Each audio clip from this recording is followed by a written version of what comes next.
To commemorate the 50th anniversary of the March on Washington, Advertiser reporter spoke to people from our area who attended or who remember the impact of Dr. Martin Luther King's I Have a Dream speech.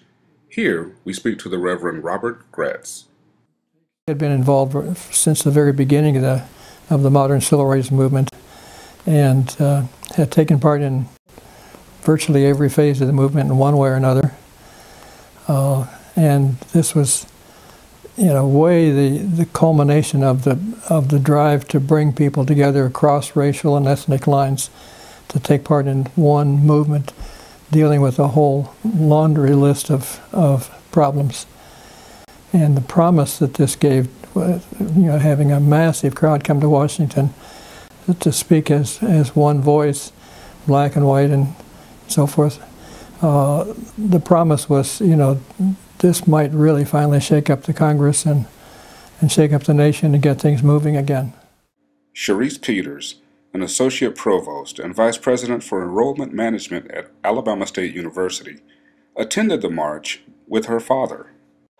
People often ask me, do you remember the speech? Do you remember Dr. King speaking? And my honest answer is no. I remember being on my daddy's shoulders among all these people, black and white and all kinds of colors and from all over the world, and just being saturated by that experience. So to be able to go back 50 years later and walk, if you will, in the steps that I walked with my father and my brother.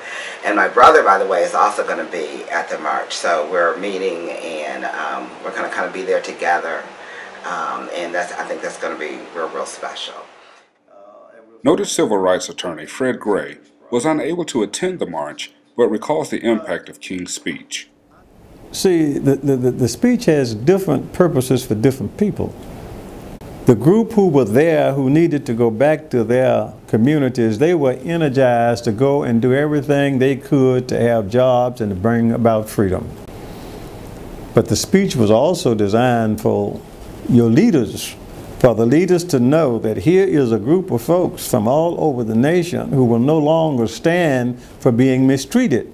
So you need to do the right thing and follow the Constitution. And what he's asking them to do is nothing new.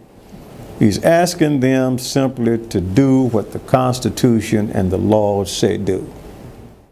Dr. Joe Reed, a longtime educator, says the speech was more than just symbolic.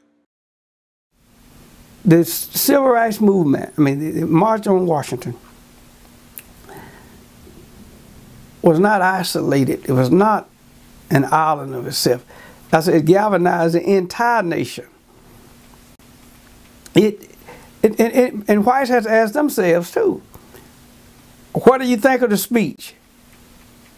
Now, some of the cynics would say, well, nothing, that's just another rabble-rousing speech. But that was no rabble-rousing speech.